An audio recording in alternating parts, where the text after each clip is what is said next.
Fala pessoal, estamos aqui em mais um Upcast.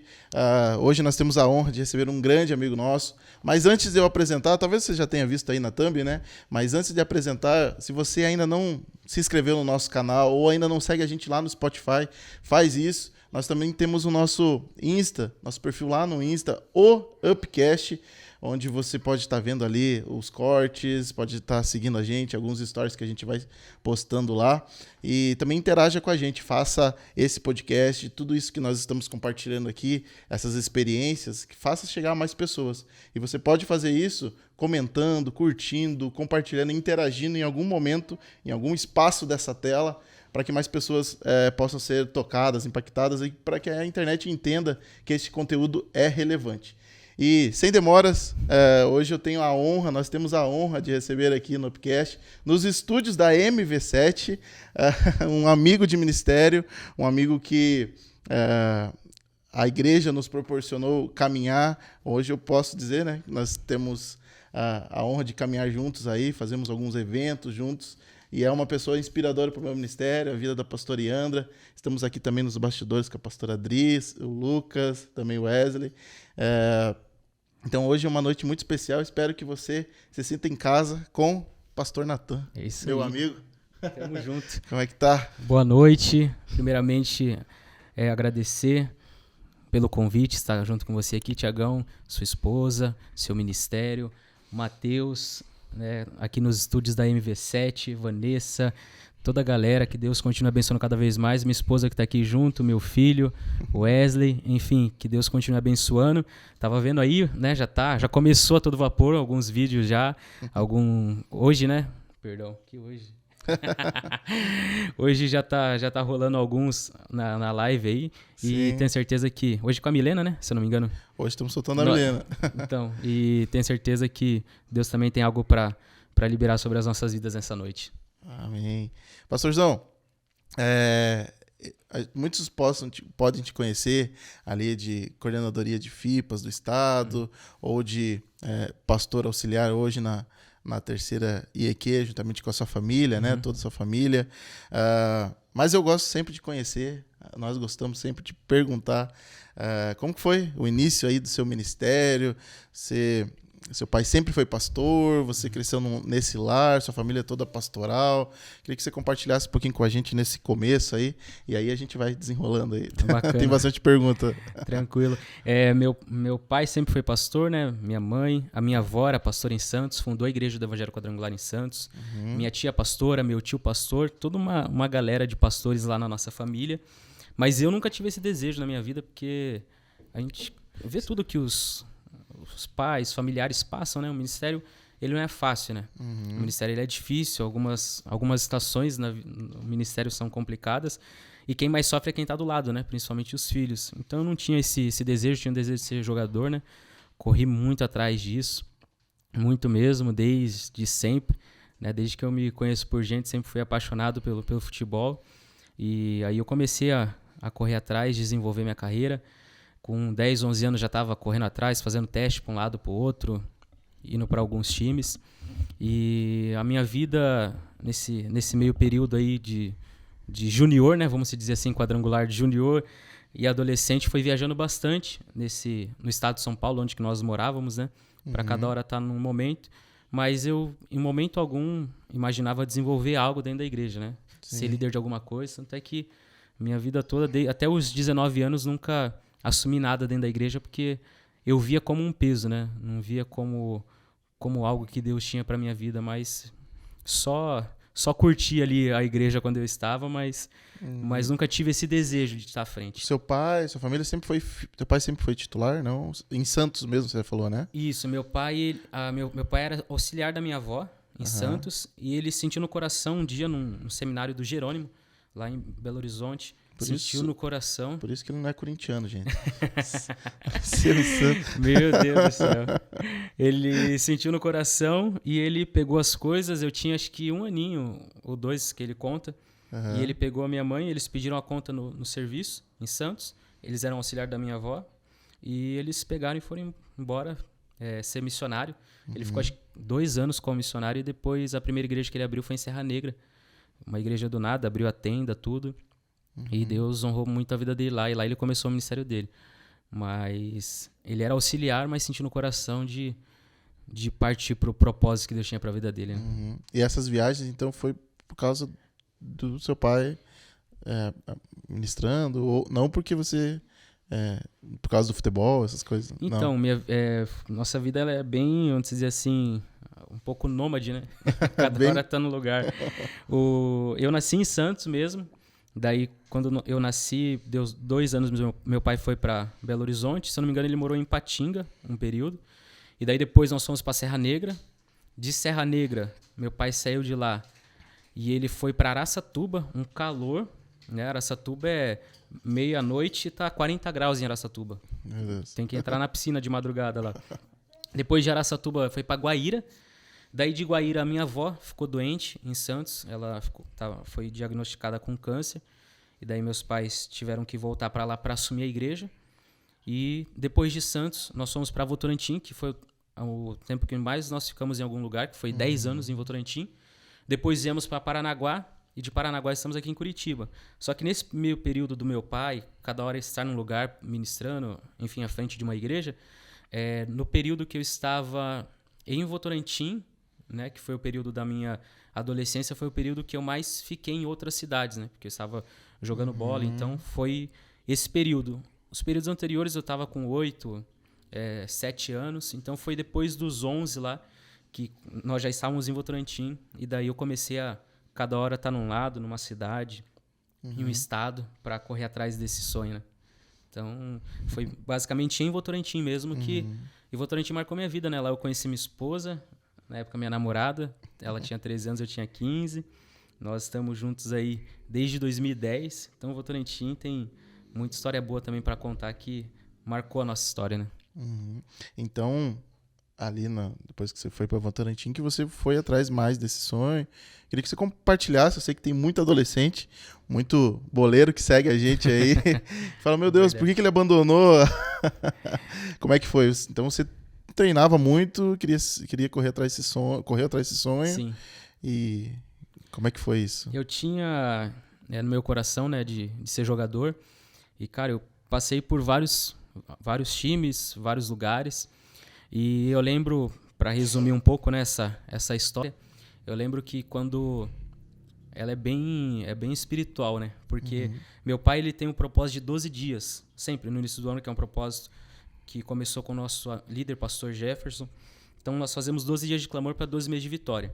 E meu pai colocou no coração dele de 12 dias seguidos no monte. Cara, e Votorantim até o monte, que era em São Roque, talvez alguns aqui conheçam, é mais ou menos 1 hora de carro. Você para o carro e para subir o monte é uns 45 minutos. Então é uma prova, é aquele monte mesmo, aqueles de guerra mesmo, né? Que você vai lá e, enfim. E daí meu pai fez esse propósito, todos os cultos ir no monte. E eu lembro que nesse dia estava eu, meu pai e um profeta junto conosco, um pastor. E nós estávamos orando.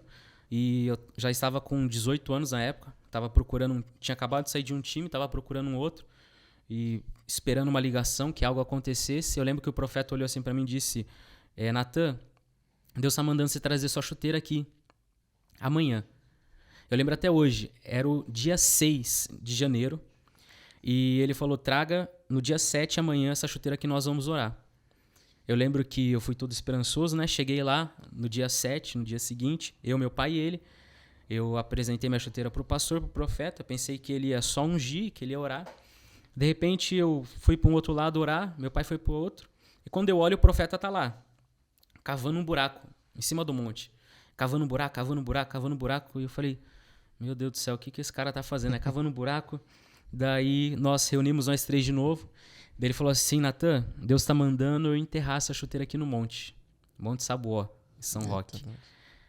Daí eu falei, cara, era uma mercurial preta, lembra até hoje com o símbolo laranja ali, da Nike. Eu falei, meu Deus, cara, como que eu vou enterrar essa chuteira aqui, né? É meu instrumento de trabalho, né, de correr atrás. Ele falou, Deus tá mandando enterrar. Você acredita? Eu falei, acredito.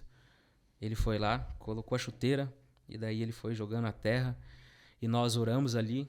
Eu falei, meu Deus, será que vai acontecer, né? Ele falou, se prepara, algo vai acontecer. E eu lembro que chegou dia 8, um empresário ligou para mim e falou: Natan, você tá pronto? Eu falei: por quê? O nome dele era Fernando. Tem uma Mercosul para você disputar agora. Eu falei: caramba, enterro a chuteira dia 7, dia 8 já tem. Já tive que correr atrás de chuteira do dia pra noite e tudo mais, aquela loucura. E eu fui pra lá, falei: meu Deus, Deus tá no negócio, né? Sim. Deus tá no propósito, enterrei a chuteira, o profeta falou, dia 8 já tô indo jogar uma Mercosul. Enfim, eu fui pra lá, graças a Deus eu fui bem nesse campeonato. Acabou o campeonato, eu voltei pra Votorantim, deu um mês, o empresário me ligou e falou: Natan, tem uma proposta aqui pra você vir pra Anápolis, o time do Anápolis, lá de Goiás. Eu falei: poxa, que bênção, Deus tá no controle, na direção mesmo.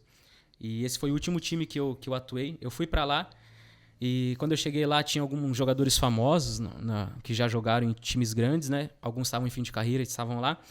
E eu falei: poxa, é o time aqui que eu acho que vai dar tudo certo. Porque na época, quem dirigia o time era o empresário do Fred, que na época estava na seleção brasileira, Fluminense, o atacante. E eu ligava para minha namorada, na época, a Adriele, ligava para meu pai, para minha mãe, falava: ó, se eu treinar bem aqui, se eu jogar bem aqui, provavelmente vou ir pro Rio, para algum time. Porque o cara tava na mídia, né, esse empresário. E o time era dele. E eu lembro que, num certo dia, eu acordo lá e eu decido vir embora.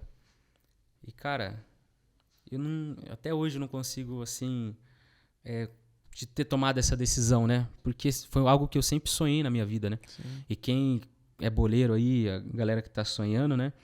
Com 18 anos, chegar num time profissional, um time que tinha estrutura. Eu fui já pra era Anápolis, profissional? Anápolis eu pensei, poxa, vai ser um time assim. Cheguei lá, time com estrutura top, centro de treinamento top, tinha torcida, tudo. Daí, do nada, eu decido voltar. E quando eu decido voltar, eu lembro que, até hoje, peguei minhas coisas no meu quarto, não falei pra ninguém. O presidente ficou sabendo que eu não estava mais lá, ligou pro empresário que tinha me levado pra lá. Falou: ô Fernando, cadê o Natan? O quarto dele tá vazio, pessoal. O rapaz que tá no mesmo quarto que ele falou que ele não tá mais lá. Daí o Fernando ligou pro meu pai: Pastor Roberto, cadê o Natan? Meu pai falou: poxa, não sei também. Ligou pra mim. Daí ele falou: filho, onde você tá? Eu falei: tô no ônibus, pai, tô voltando. Mas como assim? Você não avisando ninguém? Ninguém sabe de nada? O que aconteceu? Eu falei: não, pai, só tô voltando aí, a gente conversa. Ali foi um momento, assim, difícil na minha vida, porque eu volto e vamos dizer assim que eu passo por um momento de angústia, de aflição na minha vida, porque eu tô com 19 anos já na época, maior de idade, eu não tinha a certeza do meu chamado. Eu estava num lugar que era o meu sonho, e eu tenho certeza que muitos de nós já passamos por isso, né? Que a gente chega no meio da nossa vida que a gente não sabe o que a gente vai fazer. E a angústia, o medo, né, toma conta da nossa vida. E ali foi um momento para mim complicado, de eu não saber o que eu ia fazer da minha vida. Foi um momento assim muito, muito difícil, porque era o time onde que eu queria estar, no lugar que eu queria, eu volto. E de repente eu só tô lá na igreja do lado do meu pai, com 19 anos, sem saber o que eu ia fazer da minha vida. E sem... Então não teve você não ficou ruim por uma situação, não teve uma voz de Deus também, só nada, sentimento. Só peguei e eu voltei. E aí aí você contando, né? Sua família toda apoiava, a Adri também na época. Sim. Todo mundo apoiando, né? E como é que foi então esse retorno? E pra mim era difícil, né? Olhar pra eles, pro meu pai, pra minha mãe, pra Adriele, pra Brenda, e era o lugar que eu tava, e eu voltar por uma decisão, né, minha, do nada, assim. Então, porque eles sempre me apoiaram em tudo, né? Eu lembro até hoje, uma vez eu estava com 15 anos jogando o Campeonato Paulista pelo São Bento, né? E eu lembro que ia ter um jogo importante, ia ser televisionado, tudo. E na época eu tava treinando bem, tava bem no time, e na quinta-feira sempre saía a convocação. Daí quando eu fui lá olhar meu nome no vestiário para ver se eu tava ou não, daí eu fui ver, meu nome não tava.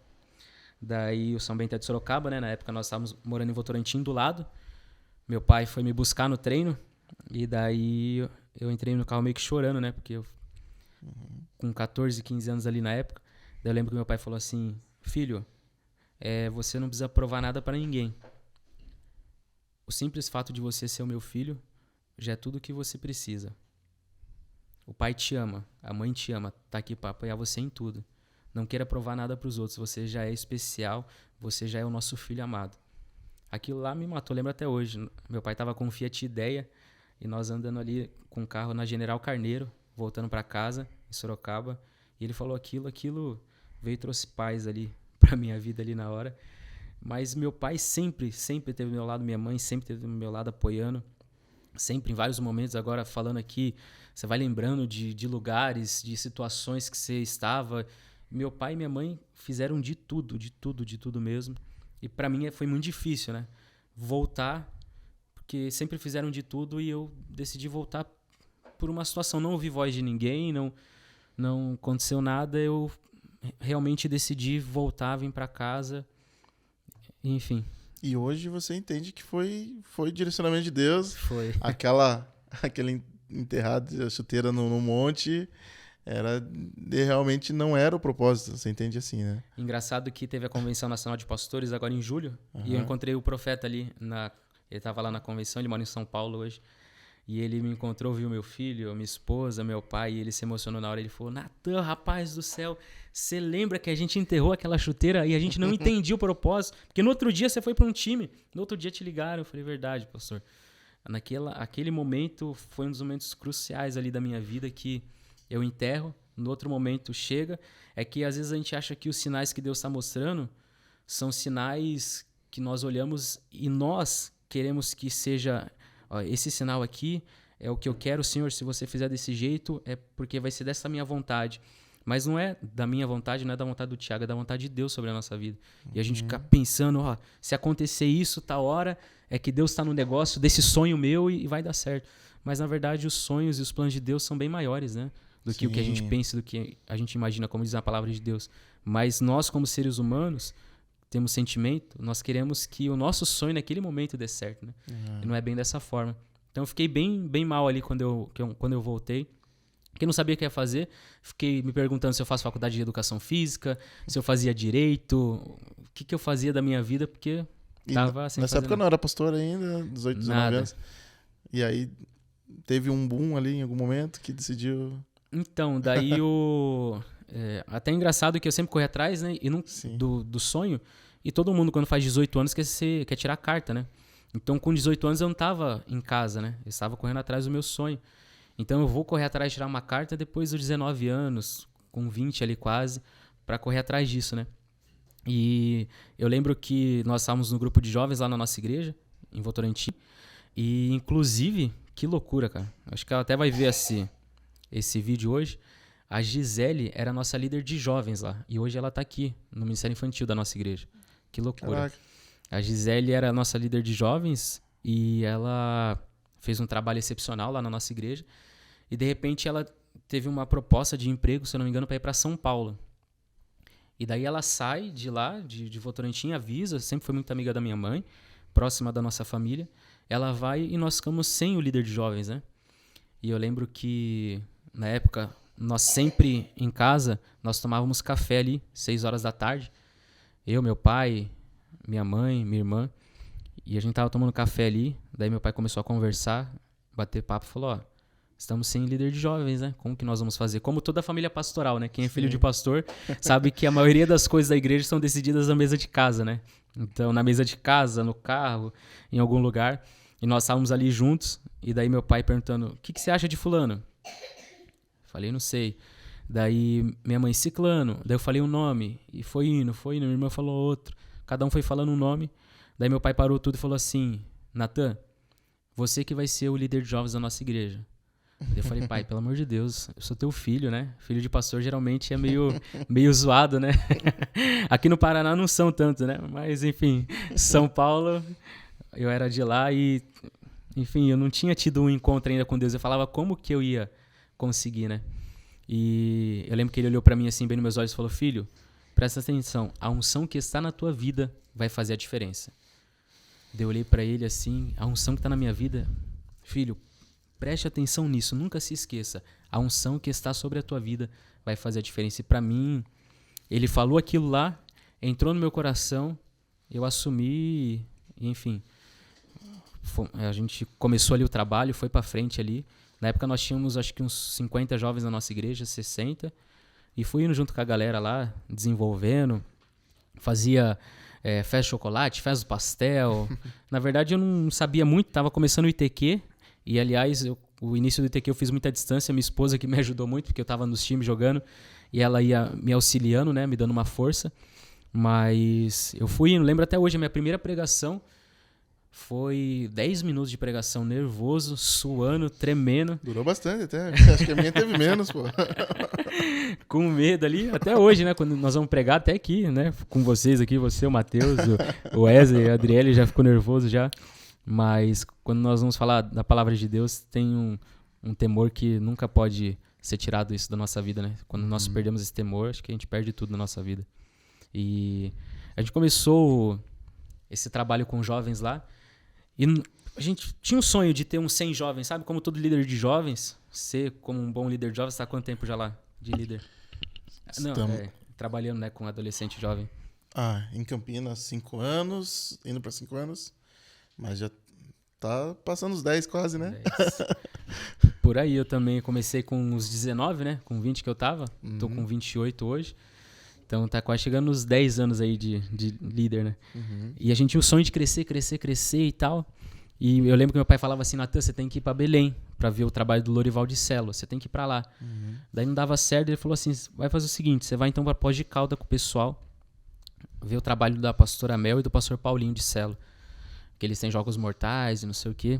Daí eu fui lá com o pessoal e naquele dia Deus me impactou. Eu tava num culto, acho que tinha uns 700 jovens na igreja. Aquele dia foi marcante. E eu lembro até hoje, o pastor JC perguntou assim, quem tá aqui quer aceitar Jesus como teu único e suficiente Salvador? Na hora veio uns 200, 300 jovens pra frente, e a galera chorando.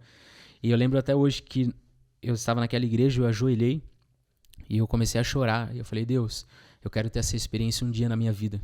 Eu quero que o nosso grupo de jovens possa avançar, possa ir além, possa superar as expectativas. E eu chorava, eu via e não parava de vir gente pra frente e aceitar Jesus, e eu voltei impactado.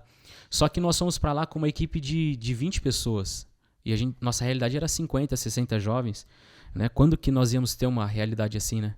E eu lembro que eu vou pra lá, a galera vai junto, vê o trabalho, vê a célula, vê o culto, mas eu volto de lá e eu falo, o que nós vamos fazer?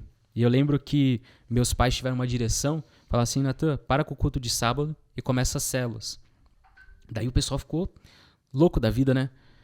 Lembro que teve mãe que me ligou na hora. Como que você vai terminar com o culto de sábado? Não, mas nós vamos ter as células. Mas como que você vai terminar? Você tá doido? Onde que meu filho vai ir? Eu lembro que nós começamos com 6 células. Lembro até hoje, Rede Atitude, Rede na Missão, Rede... era célula na época, né? Não era nem rede ainda. Era Célula Atitude, Célula na Missão... Me ajuda aí, amor. Célula Filhos do Rei, Célula ID, Célula APA. APA. Apaixonados. Oi? Atitude, Gênesis, na Missão, APA, ID e Resgate. Eram 6 células. E a gente começou essas 6 células aí. E o pessoalzinho que estava mais tempo com a gente começou. Cada um foi para um lado e a gente parou os cursos de jovens e só fez célula. Eu lembro que a nossa célula começou com 10, 15 pessoas na casa da Giovana. O Edilson, o pai dela, né? Recepcionou a gente muito bem junto com a família. E eu lembro que nós estávamos com 10, 15 na célula. E eu não sei explicar para você o que aconteceu, né? O pessoal até pede pra gente escrever um livro do que aconteceu em Votorantim, porque foi algo assim sobrenatural. E nós, de repente, estava com 50, 60, 70 pessoas só numa célula. A casa estava explodindo, né? Tanto é que nós fazemos na varanda. Teve um dia que bateu 75 pessoas na célula. Só nossa, daí fora da minha irmã. Enfim, foi indo, foi crescendo. E Deus deu um direcionamento. Ó, vocês vão fazer as células e depois vocês vão para a praça. E daí nós começamos, né? Acabava, a célula era das 8 às 9, todo mundo corria para a praça, 9h30 a gente se encontrava. Isso no sábado, né? No sábado, para fazer a célula pesca. Começamos com uns, do nada de 50, já foi para uns 150, depois 200. Eu lembro que em menos de 6 meses, na praça, a gente estava reunido 700, 800 jovens. Uma loucura, que eu nem sabia de onde estava vindo toda essa galera. Ninguém sabe até hoje como que foi tudo isso, né? E eu tô falando de um período muito rápido, né? 19 anos eu estava mal, angustiado, com medo, não sabendo o que ia acontecer da minha vida.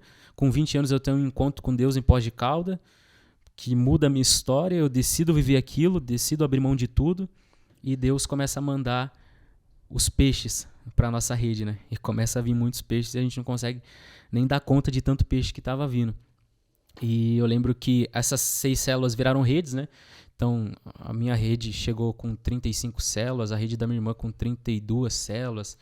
Enfim, uma vez, eu lembro até hoje, nós estávamos lá na casa do Guilherme. Uma vez, a nossa rede bateu 320 pessoas. Cara, foi uma loucura, uma gritaria, o pessoal, né, chorando, vibrando. Cada meta alcançada, né, uma meta, assim, vamos se dizer, nossa ali interna, era muito comemorada, né? Então, você está falando de uma pessoa que estava ali com 20 anos, não sabendo o que ia fazer, com 50 jovens, de repente, pregando para 800, 700 jovens. Então, eu vivi um período muito rápido ali na minha vida, um acelerar de Deus. Um acelerar que, quando eu falo de acelerar, eu lembro de um acampamento, pastor Denardi, mora aqui em Curitiba. Eu estava deitado, aquela unção de que você cai e chora, né? Várias vezes no acampamento assim.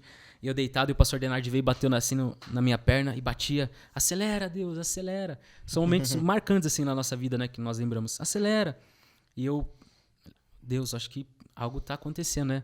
Tem a unção do Neymar agora, a unção do Ganso, sei lá, de quem, enfim, na época o Santos estava voando, né? O André, alguém, pelo amor de Deus, né? Deus está acelerando. Porque ele batia na minha perna, né? Por que o cara vai bater no meu joelho, né? Na minha perna aqui. E ele bateu e acelera e tal. E, na verdade, o acelerar de Deus foi em outra área da minha vida. Eu lembro que ele estava depois fazendo um seminário na nossa igreja e eu ia vir aqui pro estado do Paraná. Vim para cá para jogar num time. E daí eu pedi oração para ele. Era domingo, eu ia pegar o ônibus meia-noite e pouco, né? E eu lembro que nessa época a Adriele tinha me largado, né? Que na época de namoro tinha vezes que ela me deixava, né? A gente terminou algumas vezes, época de namoro, enfim. E daí eu lembro que eu tava mal e o pastor Denardi foi orar por mim para eu ir, né? Para eu vir para cá pro Paraná. E daí ele pegou e falou assim, ó, eu vou orar por você, Nathan, só que eu não te vejo jogador, você pode ir, mas você não vai ser jogador de futebol. Daí eu falei, cara, meia-noite eu tenho ônibus, 10 horas da noite o cara tá falando isso pra mim. Que animador isso, né? Você quer que eu ore? Eu falei, pode orar, mas eu não te vejo. Daí eu fui chorando por causa disso e fui chorando que eu não tava com a Adriele ainda. Então você pensa a choradeira no ônibus, né? Que eu fiquei... Jogou nada esse dia. Joguei nada, foi uma desgraça essa... Meu Deus, essa vinda pra cá, mas... Cara, foi tudo muito rápido, esse acelerar, né? Com 20 anos, você pregando, tá na frente. Daí eu lembro que meu pai falou, precisamos ter um culto pra essa galera da praça. Daí ele falou, eu vou adiantar o meu culto para 6 horas. O culto dele era 7h30. 6 horas e 20 horas vai ser o seu culto. Daí começamos. Daí eu lembro que na época meu pai começou a investir nos ônibus, né? Então vinha gente de tudo quanto é lugar, cara. E o ônibus cabia 50 pessoas, vinha 70, 80. Então nós estávamos fazendo sábado a célula e domingo começou o culto. Então como a galera morava longe, era uma galera carente das células, então a gente disponibilizava o ônibus. Então você imagina aquela loucura, parando os ônibus na igreja e descendo toda aquela galera. E eu lembro que nós fizemos um primeiro teatro lá na nossa igreja. E na hora o primeiro que eu preguei, né, que os primeiros meu pai pregou, o primeiro que eu preguei, nós fizemos o teatro, a Adriele, junto com a minha mãe, cuidava de toda essa parte. E estava lotada a igreja no dia, 1.500 jovens, uma loucura. Você olhava para tudo quanto é lado, só tinha jovem chegando de tudo quanto é jeito. E eu lembro que naquele dia Deus me usou para pregar. Até o pastor Gonçalves, nosso coordenador de jovens no estado de São Paulo, estava lá no dia. Ele estava lá na galeria. E daí Deus me conduziu para o momento do apelo, né? Na hora que eu perguntei quem queria aceitar Jesus, naquele dia a galera pegou mais de 350 nomes. Eu acho que deve ter ido umas 400 pessoas aceitando a Jesus aquele dia. E eu lembrei da oração que eu fiz lá em 2019. Lá em 2019 não, lá quando eu tinha 19 anos. Deus, me dá essa oportunidade de um dia fazer uma oração e ter mais de 300 pessoas aceitando a Jesus.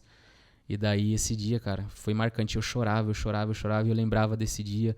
E eu chorava, me derramava na presença de Deus e eu até perdi a voz naquele dia. E a galera vindo pra frente não parava de vir. Sim, foi muito forte. em 6 meses lá, nós batizamos 400, 500 pessoas. Era batismo de, num dia, 150 jovens. Muito, muito rápido. Então, eu começo a viver tudo isso na minha vida. E ainda quando eu sou pastor, quando meu pai me consagra pastor, que eu terminei o ITQ, no meu primeiro ano eu já vou para Israel, né? Eu ganho essa viagem. Então, comecei a viver as coisas do ministério muito cedo na minha vida, né? Muito cedo mesmo, que eu nem imaginava viver tudo isso, né? Geralmente tem vários processos, né? A pessoa é preparada, faz um curso, faz aquilo, né? Mas quando Deus quer escolher alguém, ele escolhe do jeito, da maneira que tá, se é capacitado, se não é. A gente tem muita dúvida, né? Eu tinha muita dúvida se eu poderia pregar, se eu poderia ministrar. Deus me usa muito com revelação, eu tinha muita dúvida. Será que isso é coisa da minha cabeça? Será que é Deus mesmo? Mas Deus, ele usa da forma e da maneira que ele quer. Quem ele quer, do jeito que está. Então, isso é tremendo, né? Eu ia te perguntar isso, pegando um gancho aí, fazendo um parênteses. A gente tem tido, Deus tem nos orientado também, nos levado para esse lado de buscarmos os dons de Deus. E uma das coisas que eu sempre pergunto também para os nossos convidados, como que é para você? Nós somos jovens, né? Me coloco aí nessa faixa etária, apesar de ser um pouquinho mais velho. Mas de experimentar isso, como que isso começou, esse lado de um profeta, de revelação? Como foi essa transição para você? Como é que Deus trabalha? Eu sei que cada um, Deus mostra de um jeito, mas eu creio que tem sido, pelo menos pelos nossos, assim, pergunta mais assim, como que funciona? Então eu falei, tá bom. Como o podcast é para nossa galera também, para quem tá ouvindo, como é que funciona para você esse lado mais assim, dos mistérios de Deus? Sim, eu creio que cada um tem um chamado, né? Tem aqueles que são mestres, tem os profetas, enfim, tem um pastor. E eu acho que todos eles agregam muito no reino de Deus, né? Sim. E sempre a minha mãe falava que eu era um profeta, né? Minha mãe sempre falava sobre isso. Você é um profeta, você é um profeta. E eu lembro que um dia num acampamento, uma pessoa foi usada por Deus e falou, não tenha vergonha, fale aquilo que Deus coloca no teu coração. E eu lembro que pouco antes de eu ir para Israel, com 20 anos mesmo, com 20 para 21, eu estava no culto lá em Votorantim e Deus tocou no meu coração para eu falar com uma pessoa. Eu falei, Deus, será que é? Eu fiquei naquela dúvida, né? Pregando ali e tal. E, fala com aquele casal. Daí eu fiquei, meu Deus. E daí eu fui, chamei eles, falei e tal. Daí passou o tempo, eles vieram falar pra mim, aconteceu, é aquilo mesmo. E daí foi uma confirmação. Dali em diante, eu sempre... Deus tocava no meu coração, eu já liberava sem medo. Sem medo, ia lá e falava e liberava. Tinha algumas vezes que eu até ficava meio assim com receio, porque era questão de gravidez, né? A pessoa ter o sonho de ter o filho, a filha. E eu era muito novo, né, na época, e Deus falava assim, fala, ora, libera. E eu lembro até hoje, quando eu estava em Israel, eu liberei uma palavra profética para um amigo que estava lá, que virou amigo, né? Eu nem conhecia, não sabia onde que ele era de outro estado. Nós estávamos um dia num restaurante e eu falei, cara, você está aqui em Israel, qual que é o propósito de você estar aqui? Ele falou, eu estou aqui, vim com o meu pastor e tal. Deixa eu te falar, Deus está falando que você vai ser pai. Daí ele olhou assim para mim e ele começou a chorar na hora. Mas como assim? Como que você sabe? Eu falei, não, Deus está falando. Daí ele falou, eu vim para Israel só por esse propósito. Eu não sou pastor, não sou líder, nada, eu só vim para cá, meu pastor veio junto, e eu vim por este propósito, fiz esse voto com Deus. E daí eu lembro até hoje, eu volto para Votorantim, uma semana depois, ele liga para mim por vídeo e mostra, olha aí, profeta, o que você falou? Ele chegando na casa dele, e a mulher dele fazendo uma surpresa, nós vamos ser pais, nosso milagre está chegando, e aquilo me emocionou muito, né? Eu chorei muito, eu vi que foi uma confirmação de Deus ali, e enfim, e Deus começou a usar, né? Geralmente é não sei qual a palavra para especificar aqui para você, mas do nada, tô pregando, Deus vai lá e dá uma direção, fala com essa pessoa. Tua cunhada, né? A gente tava falando dela no discipulado. nós fizemos o acampa junto, né? Wake Up. E eu lembro que nesse dia você pregou, nesse dia de manhã. Foi. Você pregou e tava um mover e tal. E depois eu ali fui finalizar e Deus pediu pra eu falar com uma pessoa. Liberei pra essa pessoa algo. E daí tava no meu coração, irmã da Yandra, irmã da Yandra, irmã da Yandra, irmã da Yandra. Eu falei, mas meu Deus, eu nem conheço ela, né? Enfim, eu vi ela aquele dia na primeira vez no acampamento. E depois não tivemos mais contato ali, né? Irmã da Yandra, irmã da Yandra. Daí eu lembro que eu peguei o microfone e falei, cadê sua irmã Yandra? Daí ela não tava lá, né? Daí foram buscar ela. Daí eu lembro que... Eu não lembro o que eu falei, na verdade, né? O que Deus falou ali. Mas foi algo assim que marcou a vida dela, né? Porque pós-acampamento ela toma um rumo aí, como ela estava contando, um discipulado bem diferente, né? Deus, assim, chamou ela no acampamento ali, através daquela voz profética. E eu tenho certeza absoluta na minha vida que a profecia que Deus libera através da vida de algum profeta, algum pastor, algum líder, algum irmão da igreja, ela determina muito a respeito da nossa vida, né? Do nosso futuro. Então... eu acredito muito nas profecias, porque comigo até hoje isso acontece muito. Gente que liberou situação sobre a minha vida. Pessoas que... O último dia eu estava lá, esses tempos atrás, estava em Paranaguá pregando, e eu liberei uma palavra sobre um rapaz. Daí ele veio aqui na outra semana com o pastor Rogerinho, e ele comentou, pastor, tudo aquilo que você falou aconteceu numa semana, um direcionamento. Então eu sempre louvo a Deus porque não é relacionado a mim, né? Eu sempre falo, é através de mim, né? Então, eu só estou aqui para ser usado. E você que está aí vendo essa live agora, esse vídeo, enfim, esse momento nosso, não tenha medo, não tenha receio de liberar aquilo que Deus colocou sobre a tua vida. Se é o momento de você liberar uma palavra profética, libere. Se é o momento de você orar, ore. Se é o momento de você pregar, pregue. Se é o momento de você fazer aquilo que Deus colocou no teu coração, faça.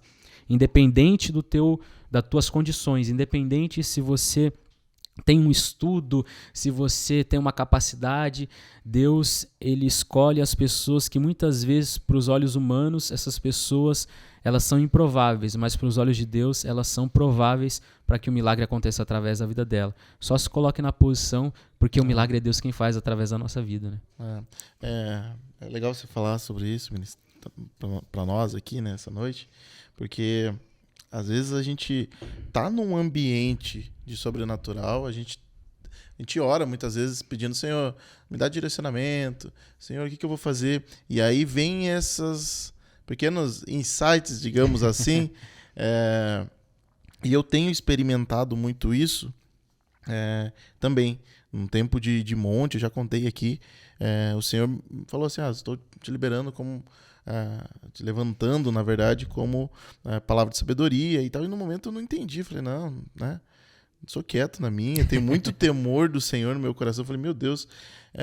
Quando ia profeta na igreja, assim, começava assim, eu falava assim, nossa, parece ser tão forçado as coisas. E eu, de certa forma, me fechei muito, né? Falei, cara, não vou sair liberando palavra para todo mundo a torto direito. Mas quando você... entra nesse lugar de intimidade, esse lugar de relacionamento com Deus, você vê que, poxa, Deus está te empurrando para este lugar, né? Para que aqueles que experimentam esse dom de profecia, eu tenho experimentado hoje na minha vida também, muito, já fica aqui o agradecimento. Muitas pessoas não sabem, né?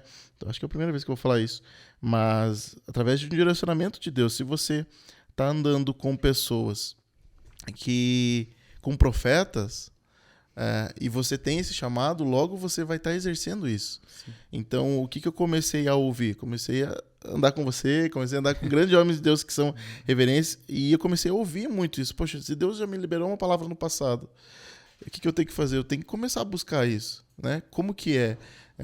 Então, parte desse lugar, assim, poxa, vem uma palavra no coração, e é muito rápido, né? Igual você falou. E é muito bom ser usado por Deus, porque você não sabe, você tem um temor do Senhor. Meu Deus, eu não posso falar nada. Vai que não acontece, né? Aqui é mentira. Meu Deus do céu. Que desespero que dá. Esses dias eu estava ministrando num culto que nós fizemos. Pouca gente sabe. A gente fez um culto lá diferente, logo no mês do orgulho. Uhum. Deu um bafafá na quadrangular aí, né? Mas eu fiz. Glória a Deus por isso. Deus deu o direcionamento. E aí eu Você virei gosta pra da trás. polêmica, né?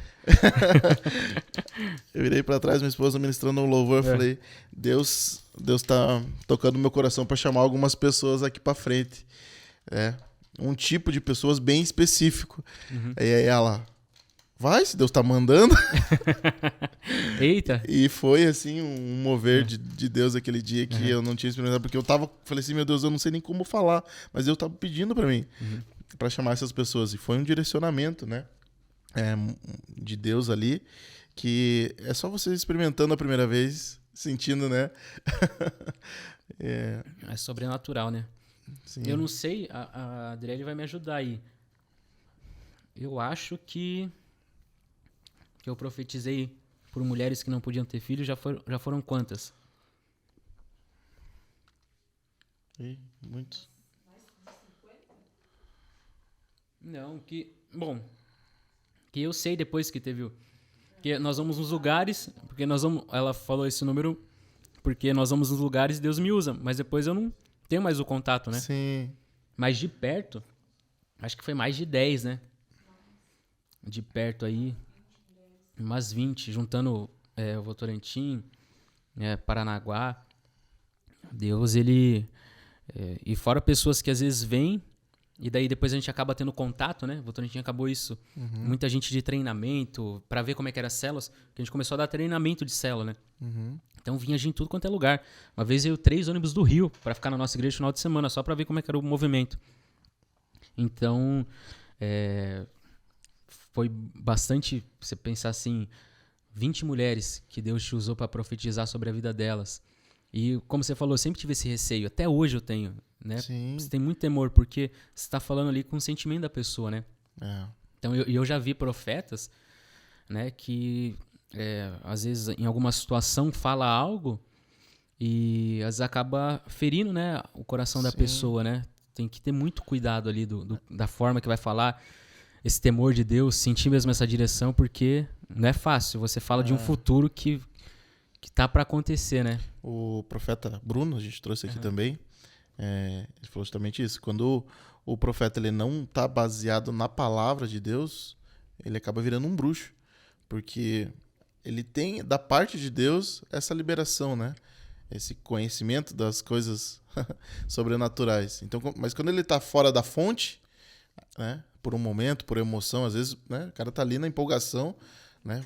Às vezes acontecendo, caindo, ministração ali, muita coisa acontecendo, e a pessoa vai na emoção também na hora de profetizar e acaba, né, sendo usado, porque fica longe da presença de Deus, né? Meu pai sempre ele fala um negócio assim, julgue o profeta, não julgue a profecia, porque Deus usa mesmo. Então tem pessoas assim que a gente conhece que, cara, você fica de cara como que Deus usa, né? A pessoa, porque nós temos falhas, né? Sim. Temos erros, passamos momentos difíceis na nossa vida, mas nós temos um chamado, né? E o que nos define não é o nosso pecado, o nosso erro. O que nos define é o que Deus falou sobre a nossa vida, né? O que Deus falou sobre o Tiago, quem o Tiago vai ser. O que a palavra de Deus diz ao nosso respeito, quem nós vamos ser. Às vezes as pessoas deixam o erro e o pecado define elas, né? E o pecado e o erro, ela tem que ficar para trás da nossa vida, no mar do esquecimento, como diz a palavra de Deus, né? Esquecendo-me das coisas que para trás já ficaram, já passaram, né? Eu tenho que esquecer, eu tenho que olhar para frente. Prossigo para o alvo. E eu prossigo para o alvo, eu não posso ficar preso.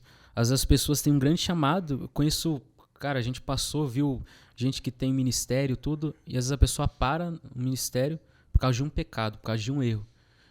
O erro e o pecado, ele não define quem você é. Quem define quem você é o que Deus falou a teu respeito, né? Então, as pessoas, elas têm que prosseguir e continuar. Então, fico muito feliz por esse dom, né, que Deus me proporcionou. Eu louvo a Deus, eu engrandeço o nome dele a cada momento que acontece, porque é algo muito forte.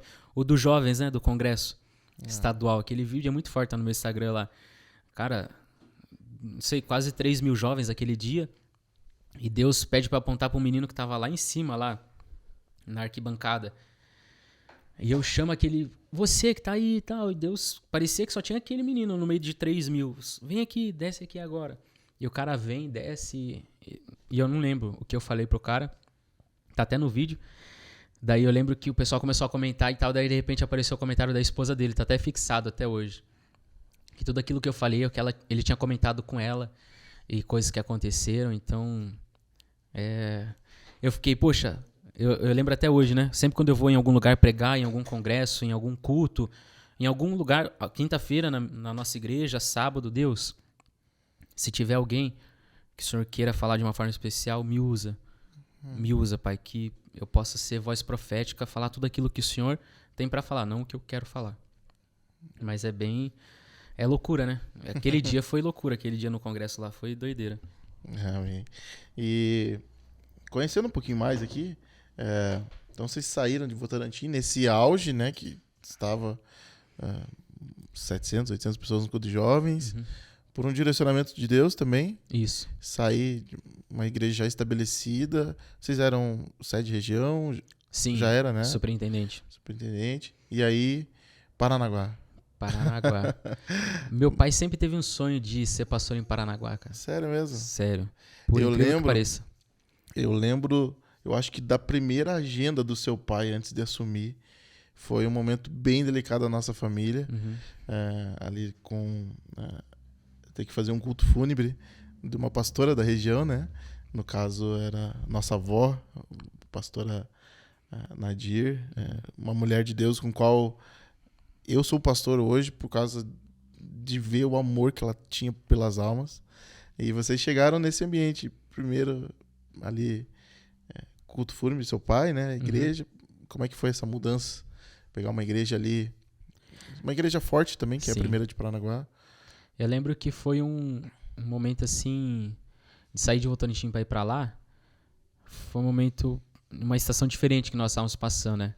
Eu estava indo, nós tínhamos parado um pouquinho com a questão de ônibus, tudo, com a galera.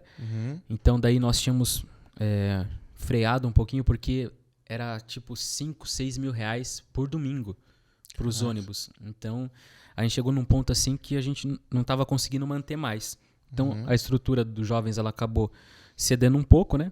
E a dos adultos continuou mantendo, enfim. E houve essa conversa do meu pai ir para lá, na época com o pastor que estava lá. E meu pai sentou para conversar comigo, com a Adriele e com a Brenda. Falou, principalmente que eu estava pregando em muito lugar lá, né? Tava indo em muitos lugares, tinha ido até fora do estado pregar. Deus estava me levando, estava me usando. Ele falou assim, é um projeto do seu pai e da sua mãe, um desejo que seus pais têm para ir para lá. E quero saber se vocês estão junto com a gente. Vocês já são maior de idade. Na época eu estava trabalhando na igreja e na prefeitura. A Adriele estava trabalhando na prefeitura na época. Eu estava trabalhando na Câmara, e a Adriele na prefeitura. E daí ele falou, vocês sabem, se vocês quiserem continuar aqui, pode ir, mas se vocês quiserem ir com o pai acompanhar e com a mãe, ele deixou a gente sempre bem à vontade, depois, maior de idade, é claro, né? Casado. Eu falei, pai, tamo contigo, né? Vamos pra cima. Ele falou, Deus tá te usando aqui em São Paulo, você tá indo em alguns lugares. Na época eu era coordenador distrital de jovens, que lá em São Paulo funciona muito os distritos, né? Tem na pirâmide, né, de líderes. Tem o líder local, o líder regional. Em São Paulo tinha o líder distrital, que daí ele cuidava de várias regiões, e daí depois vinha o líder estadual, né? Então eu estava como líder distrital, que é por causa do trabalho, a gente se destacando tudo. Deus, enfim, nos abençoando. Quando eu venho para cá, é um outro contexto, né? Ninguém conhece a gente aqui em Paranaguá, no Paraná. Então eu tenho que começar do zero tudo que eu estava fazendo, né? Eu, a Adriele, a Brenda. E meu pai, ele já tem um chamado, né? Enfim, Deus já fala bem claro isso com ele e com a minha mãe. Então, para ele, mais tranquilo. Mas pra gente, era desafiador. Sim. Então, a gente chega lá na igreja. Primeiro que a gente sai de um contexto da cidade que nós estávamos, lá de São Paulo. Daí a gente vem para Paranaguá, uma cidade portuária, né? E o primeiro dia que a gente chega lá, Deus já... enfim, abre todo o meu coração, da minha esposa, que o pessoal nos recebeu, cara, nossa, tapete vermelho, né?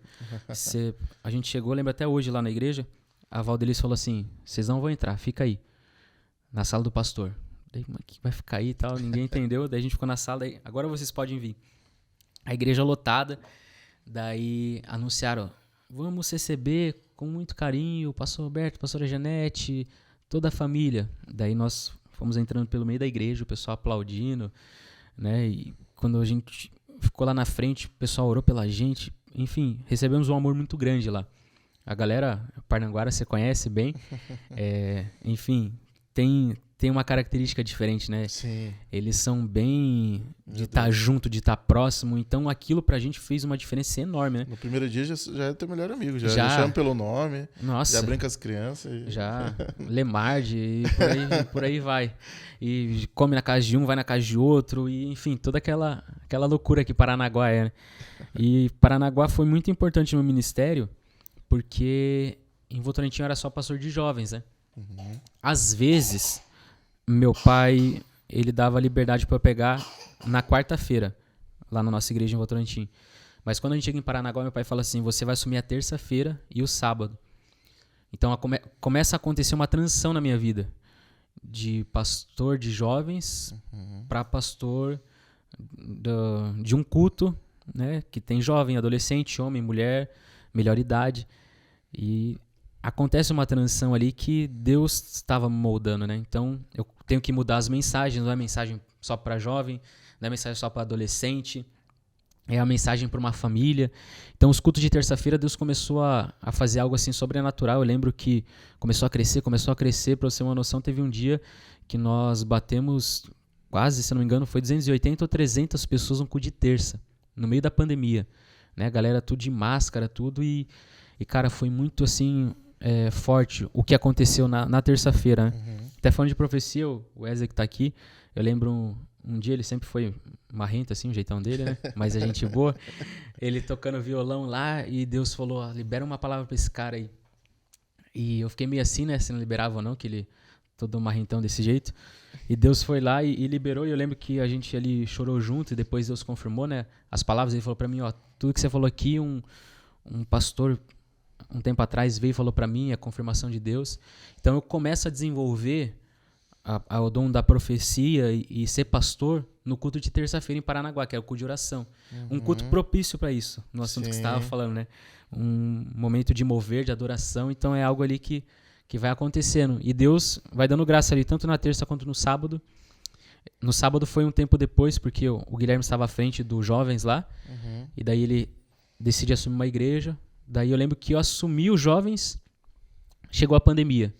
Eu fiz 2 cultos, fechou tudo. Daí quando a gente volta, era um desafio enorme, né? Porque eu era líder, mas não conhecia ninguém. Tava lá, só a galerinha lá. E eu lembro que a gente começou e, enfim, só ver no Instagram lá, da forma que ficou. Foi uma galera assim, vindo de tudo quanto é lado, e foi bem... Paranaguá foi uma cidade bem acolhedora, assim, que principalmente me ajudou muito nessa transição de jovem para famílias, né? Então, foi muito importante o meu ministério. Sim, e entendendo hoje, né, vocês aqui na terceira, quanto foi importante, né, essa transição. Mas vocês saíram de um público muito acolhedor pro curitibano, Água Verde. Eu imagino que tem os seus desafios, né? A gente participamos aqui eu e minha esposa durante 3, 4 anos quase. Mas é uma característica diferente, né? Sim. Cada lugar tem uma característica, né? Tem um jeito. A gente passou por vários, né? Sim. Cada lugar E Curitiba é capital, tem um ar de cidade europeia, né? Uma galera mais do naipe, assim. E nós viemos pra cá. Cara, eu lembro que foi pra um desafio, né? Sim. Enfim, o desafio é grande. Mesmo que nós estejamos aí no Upcast, tem coisa que não dá pra abrir aqui. Só nos bastidores. Quem tá aqui no bastidor sabe tudo que aconteceu lá. Mas foi bem desafiador. E eu lembro que, como eu tava com jovens e terça-feira lá, eu chego aqui e eu só fico na parte administrativa, né? Sim. Porque líder de jovens já tinha na época, e também culto. Tinha um monte de pastor, né? Fazendo um monte de culto. Então eu chego e só fico de stand-by. Só que o pior, eu fico de stand-by. Dá um mês, meu pai pega a Covid, né? E fica, acho que 2 meses quase afastado. E daí lá vai eu lembro até hoje, pregando em Santa Ceia. E o culto da 8h30 da manhã aqui é muito tradicional. Uhum. Eu lembro um dia que eu tava pregando e uma mulher chegou e veio falar comigo depois do culto. Ela falou, pastor Natan, posso falar contigo? Pastor Natan não, né? Natan, posso falar contigo? Eu falei, pode. Eu vim no culto aqui das 8h30, nessa Santa Ceia, só que quando eu cheguei aqui foi a pior coisa eu ter vindo aqui. Eu falei, por quê? Não, porque eu cheguei aqui e eu vi que era você que ia pregar. O que você tem pra falar pra gente? Olha a sua idade. Falou bem assim, cara, bem tranquilo assim. E eu bem tranquilo também olhando pra ela. Falei, é mesmo, bacana. O que você tem pra falar pra gente? 8h30 aqui da manhã, no culto aqui. Pensei que era seu pai que ia pregar, sua mãe, ou algum pastor aqui da igreja. Mas eu vim te pedir perdão. Falei, por que, minha irmã? Não, porque tudo que você falou aí na pregação era tudo que eu precisava ouvir. Eita Deus. E Deus me tratou de uma maneira especial hoje. Então eu queria te pedir perdão porque eu te julguei quando eu cheguei aqui. Então pra mim era bem desafiador, né? Sempre, nunca assim tive medo, mas você tem que, né? O público dali, enfim, as pessoas, o tradicionalismo, né? Uma igreja histórica, 67 anos, né? De vida, então você tem que chegar ali e trazer algo, né? De responsa, assim. Sim. Então o pessoal acostumado, né? Tem um rapaz que está indo na igreja agora, que ele sempre falou, ó, para eu ouvir um pastor, tem que ser um pastor com tantos anos de idade, tantos anos de ministério. E o cara tá indo no meu culto agora, dia de quinta-feira. Tudo completamente ao contrário do que ele pensava, né? Mas ali eu não assumo jovens. Eu lembro que eu prego numa quinta-feira, hoje o meu culto é quinta-feira às 20. Eu prego numa quinta-feira, logo quando nós chegamos, e eu vou para casa chorando. Porque eu tava acostumado com aquele fervo de Paranaguá e a galera já tava com a nossa identidade, porque a igreja acaba pegando o jeito do pastor, né? Sim. E já tava daquele jeito, terça-feira e sábado e aquela loucura. E daí eu vou pregar numa quinta-feira, na época da pandemia, e o curitibano respeita muito, né? A questão do distanciamento, tudo. Então tinha um número bem menor de pessoas na igreja, galera tudo de máscara. E eu pregando e não ouvia um amém, o pessoal batendo palma, nada, aquele silêncio. Eu lembro que acabou o culto, eu preguei, todo mundo foi embora, cara. Ficou ninguém ali, só o guardinha. Daí eu entro no carro junto com a minha esposa e eu vou chorando, porque você tá acostumado, sempre viveu isso, acabar o culto, ficar uma galera ali junto, conversar, aquele negócio gostoso na hora do culto e, cara, aquele silêncio, né? Tipo, a maioria da galera tudo te analisando ali. Pra mim, eu falei, não quero nem mais saber dessa quinta-feira aí. Sai fora, não. Tá doido, o pessoal tudo me olhando, tudo tipo analisando e todo mundo quieto. Eu falei, meu Deus do céu. E meu pai, você tem que assumir o cu da quinta. Eu lembro que eu relutei muito, relutei demais.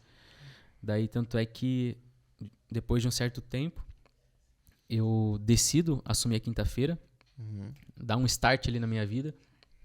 Daí eu mudo, né? Que era quinta-feira das 3 batidas, às 18 e às 20, daí eu coloco quinta-feira profética. Daí Deus tá fazendo algo maravilhoso ali nas quintas-feiras, tanto às 18 quanto às 20. Às 20 eu ali à frente do culto. Hoje, quando você vai no culto ali, é completamente diferente de quando eu cheguei, né? Hoje tá com a nossa cara ali, o ambiente, tudo, né? As reformas que meu pai fez ali na igreja. Então, mas só que um culto avivado, o pessoal... Né, cada um tem uma característica, né? Tem gente que gosta de mais tranquilo, a gente é do fogo, né? Gosta mais do mistério ali. Então, agora tá do nosso jeito ali. E cada um tem um jeito, cara, de adorar. Cada um tem uma maneira. Eu gosto desse negócio pegando fogo, né? Sim, eu creio muito também nessas estações, né? Aquilo que Deus tem pra terceira, nesse tempo. Uma pergunta que a gente pensou aqui, o pessoal mandou, referente a filho de pastor, né? Hoje você é coordenador de FIPAS do nosso estado aí, e já perguntei para os outros convidados aqui, perguntar para você também. Como que foi? Você deu uma pincelada no início ali, lidar com isso em casa e decidir ser pastor, passar por esses perrengues agora, né? Junto do seu pai, né? Não é nem, deixa meu pai, não, estamos passando junto esse perrengue. Foi um direcionamento de Deus? Deve ter algum momento difícil? Como é que foi ali para vocês? Cara, é muito... O pessoal fala bastante, né? Porque até eu ouvi o pastor Marcelo comentando aqui, né? o filho de pastor sempre é cobrado, né? De uma forma diferente, né? Todo mundo pode fazer algo. Se o filho de pastor faz, é o filho do pastor, não sei o quê. Então você já nasce com aquilo já, né? E até você discernir realmente o que Deus tem pra tua vida, isso se torna um peso, né? Um fardo. E na verdade é algo, eu vejo como uma honra, né? Ser filho do pastor Roberto, da pastora Janete. Né? Tenho certeza que hoje, né? A gente tá aqui, o Matheus, o Marcelo, eles têm como honra ser filho do pastor Moacir, né? Então, só que no início a gente tem algumas decepções, né? E nós ficamos vendo tudo que vai acontecendo na nossa vida. E hoje eu estou como coordenador estadual de filhos de pastores e eu vejo muitos filhos de pastores, não só aqui, mas no estado de São Paulo, onde que eu estava, e alguns outros lugares que a gente conhece um pessoal também, eles, por essa decepção dentro da igreja, eles acabam se afastando, né? Então, tem tanto filho de pastor, tem tanto talento e hoje não tá vivendo o propósito, né? Tá fora do propósito. Tá vendo as coisas que esse mundo oferece. Porque deixou com que alguém falasse alguma coisa e entrasse dentro do coração. Eu gosto muito de falar de Elias. Porque o grande profeta, homem de Deus, que era usado, ele deixou uma ameaça entrar no coração dele. Ele deixa uma palavra mexer com os sentimentos dele. Uma ameaça que entra, ele já foge, ele já sai, ele já se esconde, você vai adiante da palavra, ele entra numa caverna. Enfim, ele estava no propósito, mas em um certo momento ele ouve o que alguém falou, o que alguém ameaçou, o que alguém disse a respeito dele. Nós podemos até estar vivendo o propósito de Deus, mas tem vezes na nossa vida que nós ouvimos vozes que não é para nós ouvirmos. Nós damos moral para pessoas que a gente tem que seguir a nossa vida, continuar. E ele ouve aquilo e ele para. Quantos filhos de pastores que eu conheço, que estão vendo até esse vídeo agora, Deus está fazendo com que chegue esse vídeo até eles, e como pastores aqui, né, nesse momento, falar, cara, não pare, continue. Não desista do teu propósito, não desista do teu chamado, não desista de situações que, por causa de uma palavra, de uma situação, que alguém falou algo a teu respeito, o que as pessoas falaram não define quem você é. O que vai definir quem você é o que Deus falou a respeito da tua vida. Então, continua, prossiga. Elias, ele ouve aquilo e ele para. Qual é a voz que tem parado os filhos de pastores, né? É a voz da ameaça, é a voz do peso, é a voz do fardo. Não tem que ser um fardo, um peso, tem que ser uma honra, né? Fazer parte de uma família pastoral. E não é que você é filho de pastor e você vai ser pastor, pastora. Cada um tem um chamado, cada um tem um ministério. Eu sou diferente da minha irmã. E quem é pastor e que tem filhos, tem mais de um filho, cada filho vai ser diferente, cada filho vai ser de uma forma. E às vezes eu vejo também, Thiago, muitos filhos de pastores, às vezes se cobrando, se comparando com o irmão, com a irmã, sabe?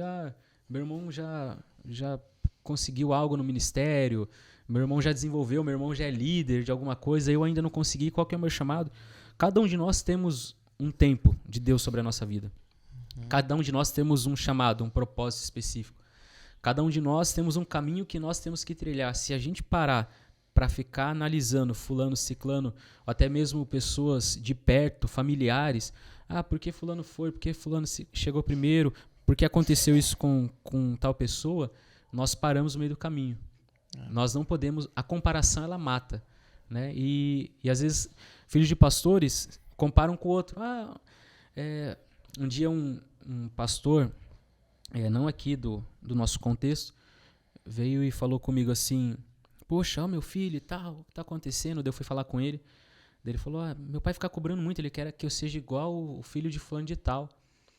Daí eu falei, cara, você não vai ser o filho de fulano de tal, você é você tem o teu chamado. Mas ele quer... Não. E às vezes tem uma cobrança que... Meu pai e minha mãe tem algo que eles sempre conversaram com a gente, né? Acho que a conversa sempre é o princípio de tudo, né? Nunca forçaram a gente a nada. Tanto é que eu não sei tocar nada. A maioria dos filhos de pastor sabe tocar alguma coisa, né? Porque os pais geralmente falam, toca alguma coisa e tal, né? Ou tá ali na igreja, enfim, pega gosto pelo negócio. Mas eu nunca tive vontade de tocar nada, ser nada na igreja, né? Então, eu acho que uma palavra para deixar para eles é que cada um de nós temos o nosso tempo e o nosso momento. Assim como Davi, ele foi chamado, ele estava escondido, estava no pasto, estava cuidando das ovelhas do pai dele, e todo mundo achou que ia ser um dos irmãos que estavam ali, que estavam passando. A palavra de Deus nos diz que Samuel pergunta a Jessé, não tem mais nenhum? Ah, tem Davi, tá lá. Às vezes nós, como filhos de pastores, às vezes nós que estamos, né, participando desse momento tão especial, às vezes a gente acha que nós estamos escondidos no nosso ministério, que as coisas não estão acontecendo. Poxa vida, olha, aconteceu com o ciclano, aconteceu com o beltrano. No momento certo, na hora certa, vai acontecer sobre a nossa vida. Nem que nós estejamos num pasto, escondido. Mesmo que as pessoas estejam se esquecendo da gente, como o próprio pai de Davi esquece ele, porque a pessoa mais importante chega ali, Samuel, ele prepara todos, só que não prepara Davi, não avisa Davi. Davi não está lá. Davi está no pasto. Mas mesmo que todos estejam se esquecendo, Deus jamais, em momento algum, vai se esquecer de quem ele tem um propósito. E ele tinha um propósito na vida de Davi, como ele tem um propósito na minha vida, na tua, e é no momento dele sobre a nossa vida, né? Nós temos que aprender a respeitar esse momento. E é complicado, né? Aprender a respeitar o momento. Pegando um gancho aqui, né? No seu caso, o seu momento ali foi aos 19 anos ali, 18, 19 anos. Então, para muitos é entender esse tempo de Deus, esse chamado de Deus para o momento, né? A pergunta que a gente faz para todo mundo, chegou aquele momento tão especial. Você falou alguns momentos especiais ali, mas até quando você foi para, acho que é para Minas, né? Anápolis. Mas teve algum momento que você falou assim, foi esse momento que eu tive um up na minha vida? Ah, perdão, foi para Minas mesmo. Minas, né? Para Poços de Caldas. Poços de Caldas, fugiu. Foi esse momento? Teve algum outro momento que você fala assim, poxa,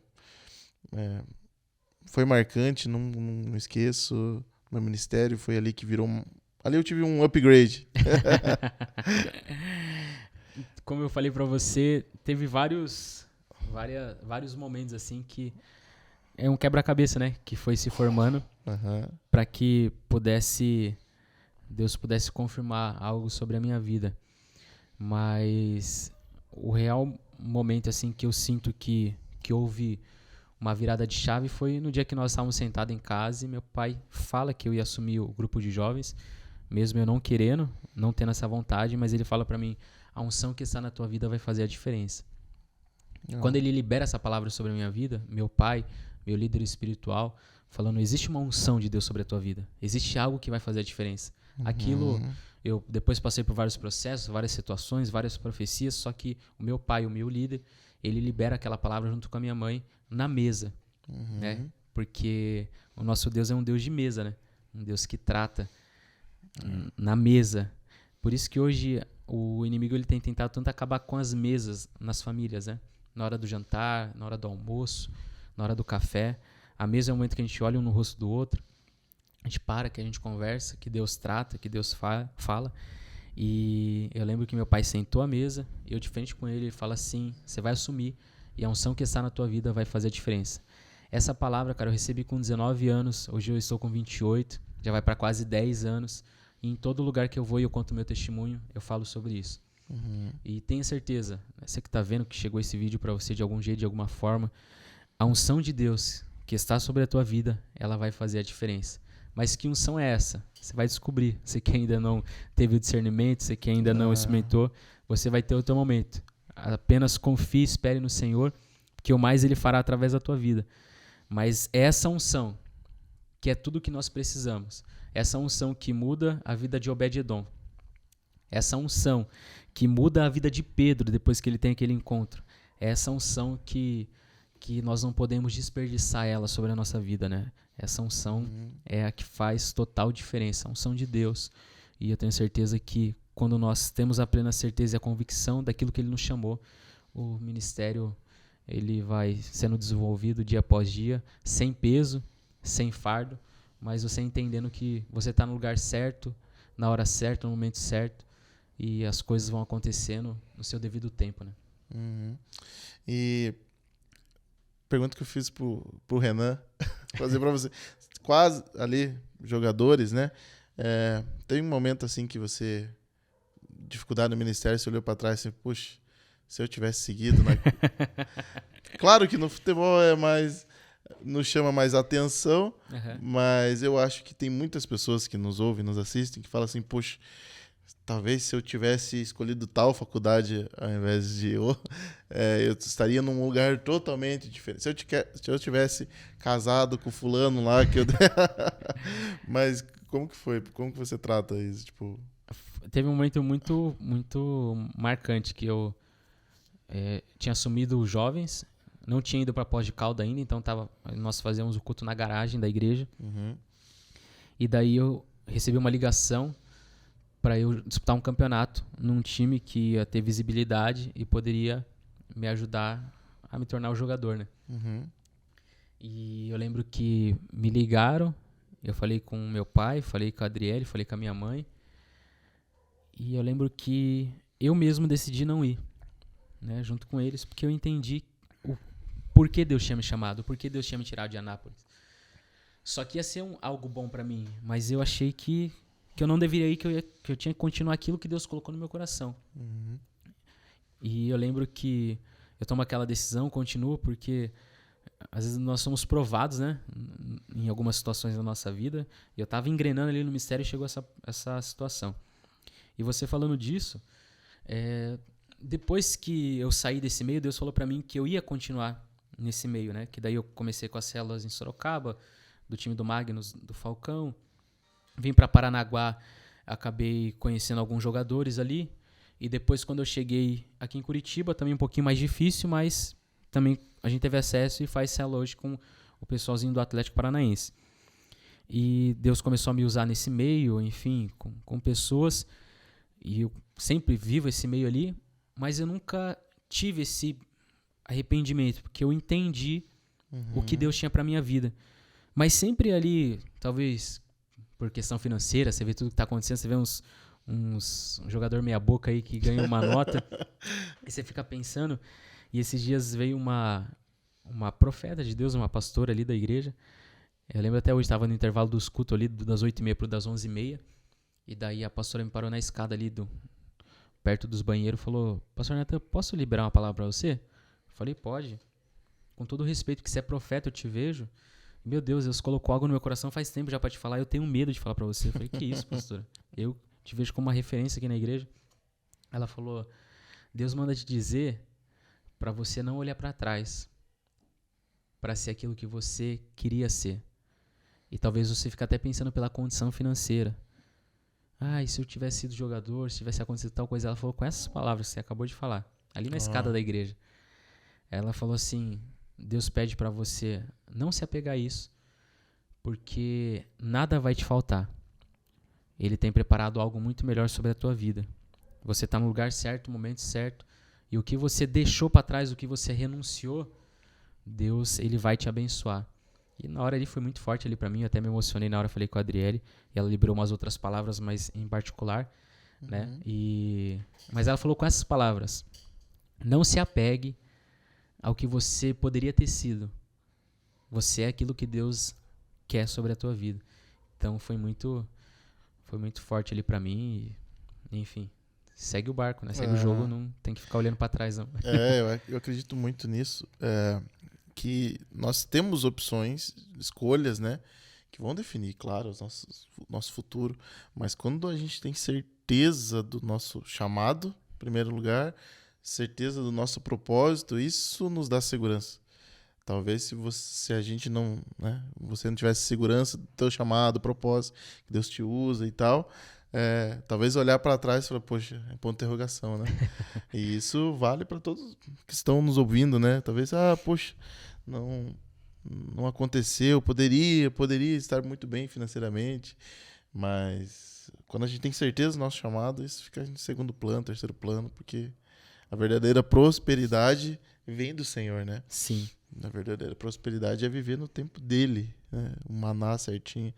Talvez você olha para a palavra de Deus, pega lá o povo caminhando com a nuvem durante o dia e a coluna de fogo à noite, para pensar, poxa, eles poderiam ir mais rápido, mas a verdadeira prosperidade era eles caminharem no tempo certo, né? Sim. Então, que bom você compartilhar isso. Eu acredito que já estamos indo para o nosso final aqui. É um tempo muito gostoso, precioso aqui que a gente teve. E também para a gente encerrar, eu sempre pergunto, tem uma mensagem, assim, uma palavra rema? Eu gosto de perguntar, né? Vai que libera para nós aqui também. Mas tem alguma palavra que está queimando seu coração para a juventude, algo que Deus tem direcionado à igreja local também, ou algo que Deus está direcionando o nosso estado, a igreja aí, que você queira liberar pra gente aí? Eu vejo que é um tempo de cura, né? Tá sendo um tempo de cura sobre a igreja, sobre as pessoas. Eu sinto no meu coração de liberar aqui que Deus está curando muitas pessoas de medos, né? De traumas, situações, se não avança, se vai. Deus está te liberando hoje para você viver o propósito que Ele tem sobre a tua vida. O medo não pode parar. O vento contrário não pode parar. A ameaça de alguém não pode parar. O que uma pessoa te definiu ao teu respeito não pode parar. Nós temos que reconhecer quem nós somos. O mundo de hoje, Thiago, as pessoas elas querem fantasiar algo. Enfim, a rede social. Seja quem você é. Quem Deus te chamou para ser. Não seja A, B ou C. Seja você. Natan, o Thiago, Wesley, Matheus está aqui, Adriele. Seja você mesmo. Seja o que Deus te chamou para ser. Seja verdadeiro com os teus pecados, com as tuas falhas, com aquilo que, infelizmente, você acha que talvez Deus não tenha se agradado. Fale a Ele, confesse a Ele, mas não deixe situações negativas pararem o que Deus tem para a tua vida. Hoje nós estamos vendo muitas pessoas sofrendo por ansiedade, né? Pessoas dentro da igreja, ansiosos, nervosos, pensando no amanhã, no mês que vem. Seja você, viva o agora, viva o hoje, o amanhã pertence a Deus. O segundo semestre, né, que nós estamos pertence a Deus. Nós não sabemos o dia de amanhã, nós não sabemos o que vai acontecer. A nossa vida ela é muito curta, né? Então, viva o agora, viva o hoje, viva o propósito, não tenha medo. Não tenha medo. Eu lembro quando eu cheguei ali na terceira igreja, eu comecei a liberar as profecias, né, que Deus sempre me usa. E daí uma pessoa chegou assim para mim e falou: continua fazendo isso, não tenha medo se alguém falar alguma coisa para você. Né? Umas 2, 3 pessoas, assim, talvez por eu ser novo, né, falar: se alguém falar alguma coisa, não para, né?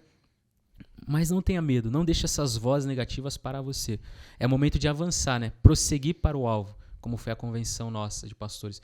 Prossiga para o alvo, para aquilo que Deus te chamou para fazer, para aquilo que Deus colocou sobre o teu coração, porque eu tenho certeza que a unção que está na tua vida, aí você que está vendo agora este vídeo, a unção que está sobre a tua vida, ela vai fazer a diferença, ela vai te levar a lugares que você jamais pensou em estar. Tem estações que estão chegando de Deus sobre a tua vida neste segundo semestre que vão fazer vão ser assim um upgrade na tua vida, né? Vão mudar completamente da água para o vinho. Isso não é uma palavra motivacional, isso não é algo combinado, isso é Deus que está liberando sobre a tua vida. Existe algo que Ele vai te elevar no patamar, situações que você acha, poxa, pastor, isso é impossível de acontecer neste ano ainda. Se prepare que é um momento de acelerar. Deus está acelerando o processo. Deus está trazendo novas estações sobre a tua vida. Deus está liberando algo que estava parado, mas já está começando a ganhar vida sobre o teu coração e sobre o teu ministério, em nome de Jesus. Amém. Meu Deus. Depois dessa a gente pode encerrar. Que isso. Mas que bom direcionamento de Deus. A gente gosta muito de estar liberdade nesse lugar. A gente tem por propósito, né? O Upcast nasceu de ouvir esses testemunhos como da sua vida, que são inspiradores para líderes de jovens, pastores jovens. A gente vem de um desafio, né, dos nossos pastores, dos nossos presidentes aí, de levantar uma nova geração. Então o Upcast, ele nasceu disso também, de nós trazemos pessoas aqui relevantes, pastores jovens, pastores que têm um chamado, entendem o seu chamado e estão no dia a dia, na igreja, servindo com amor, servindo nos dons, seja de profetizar, assim como já trouxemos aqui, que tem o dom mais pastoral, aqueles que são mais missionários, né? Então, o Senhor realmente está trazendo essa nova geração, o Senhor está levantando uma nova geração para realmente ser relevante e para entender o seu propósito desde o início, né? Que muitos, infelizmente, talvez não na nossa idade, mas deixam para começar a pensar em ministério depois de lá seu segundo, terceiro filho, e aí pula-se uma geração, né? Pula-se uma etapa. A gente, não sei, né? Eu vejo por mim, talvez você possa, mas a gente já no ritmo assim fala, meu Deus, como que o meu pastor consegue ser pastor nessa loucura que é de igreja? Sim. Com a idade assim, a gente já ri assim, meu Deus, preciso de descansar um pouco, né? E a gente a palavra, quando a gente olha para a palavra de Deus, a gente olha, né? Jovens, eu vos escolhi porque sois fortes, eu vos escolhi. Né? Está incluso o ministério pastoral, está incluso o ministério de profecia. Não está assim, Deus, quando colocou essa palavra na Bíblia, falou assim: isso aqui é lá para frente, jovens, eu escolhi agora. Mas lá na frente vocês serão usados. Não, jovens, eu escolhi porque eu quero usar vocês agora, eu quero acelerar o processo. Eu vejo muito acontecendo na nossa igreja a nível de estado, talvez até mesmo nacional, o Senhor acelerando alguns processos que levariam anos para acontecer. Na nossa juventude, de novo, ser forte, muitas coisas acontecendo. E você que está nos ouvindo aí, continua no Spotify, aí no YouTube, acompanhando a gente, faz esse conteúdo, como eu falei no começo, ser relevante, que ele possa chegar a mais pessoas, mais líderes de jovens. Eu sei que tem muitos adultos lá na minha igreja. O pessoal me barrou essa semana, tô ouvindo, tô assistindo os podcasts, deixa a televisão rolando lá.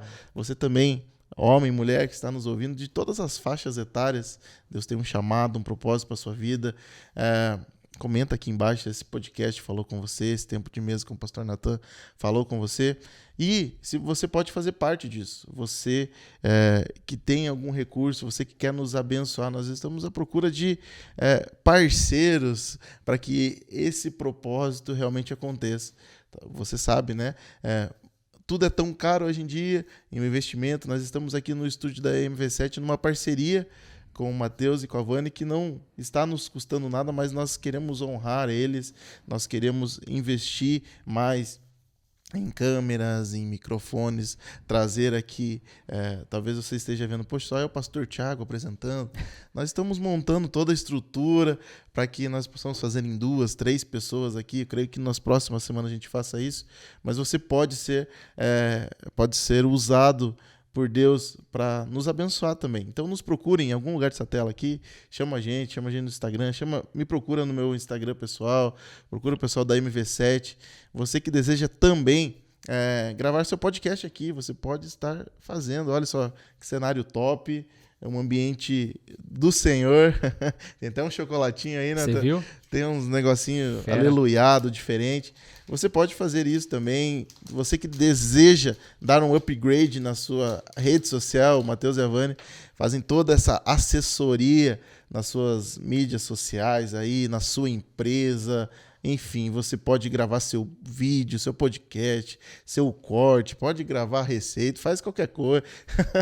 Gravar seu time de futebol, sua igreja, né? Então, você pode estar procurando eles também, a MV7 Consultoria. Tenho certeza que você pode dar um up aí na sua vida. Pastor, obrigado por esse tempo de mesa, obrigado pela sua disposição. Vamos planejar, né, o próximo retiro de carnaval, talvez. Próximo evento. A gente fez o último aí, foi benção demais. Quero aqui honrar a sua vida, que foi unânime entre toda a nossa região lá, o quanto foi marcante. Muitos dos adolescentes e jovens nunca tinham participado de um retiro, nunca tinham participado de um retiro de carnaval regional, com 2 regiões envolvidas, e toda a estrutura, tudo aquilo que a gente fez juntos, marcou uma cidade e marcou uma estação no nosso ministério. E eu quero louvar, agradecer a Deus pela sua vida, porque realmente existe um upgrade antes do carnaval e depois. Região 697, antes e depois dessa parceria que a gente fez junto, e tudo que foi liberado, tudo que vocês liberaram sobre as nossas vidas. Nós não teríamos condições sozinhos de trazer todas as pessoas que nós trouxemos ali juntos, e tenho certeza que foi bênção. Quero te agradecer por isso. E vamos juntos, que a gente puder somar. A gente Na verdade, igreja. Ninguém faz nada sozinho, né? Então, são propósitos que são alinhados, né, em vocês.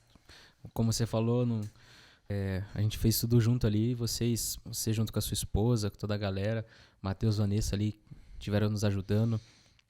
Enfim, todo mundo que participou, né? Principalmente ali, as pessoas estavam à frente. Enfim, o nome de Deus foi honrado e glorificado e obrigado mesmo, vocês foram bênção demais na nossa vida aí nesse carnaval que passou aí, nesse acampa, né? Foi top mesmo. Amém. E deixa aqui, já estendo um convite para o pastor Roberto, pastora Janete, para estar aqui conosco. Bora. Com certeza. A Adri também, já estamos planejando lá dela fazer um com a pastoreandra aqui, o upcast delas. Top, tá voando. Deus abençoe sua vida, obrigado. Amém. Pessoal, Deus abençoe você. Até o próximo upcast. Compartilha em nome de Jesus abençoado. Compartilha aí, compartilha o vídeo, compartilha depois os cortes aí. Vai na página do Instagram, né? O upcast, MV7, o Thiago, o Matheus. Segue lá também. Pastor, como é que é? Eu não lembro. Pastor Natan? Pastor _ Natan. Isso Olha aí. Ó. Segue lá todo. O homem é forte, hein, nas toda redes. a galera lá e vamos pra cima aí. Em nome de Jesus, que é fera. Pra cima e Deus abençoe. E vem aqui, você que é líder de jovem, corre atrás, fala com o Thiago aí, com o Matheus, se quiser gravar algo aí. Enfim, assessoria, como o Thiagão falou. O Matheus tem cuidado dessa parte lá na terceira igreja, né, na sua empresa, a MV7, junto com a esposa dele. Tem sido bênção. 2 anos? 2 anos, né, que nós estamos nessa parceria junto lá. Teve uma mudança muito grande na rede social da nossa igreja, né? O antes e depois do Matheus MV7, para agora como que tá.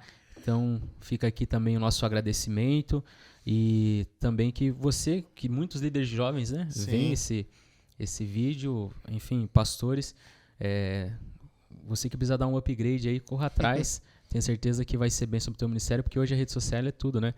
Rede social, Instagram, Face, enfim, o podcast aqui mesmo. É um momento muito especial, então tenho certeza que você vai procurar as pessoas certas que estão aqui, o Thiago Pinheiro e o Matheus Pereira. Top demais. Deus abençoe, gente. Até o próximo, em nome de Jesus. Valeu!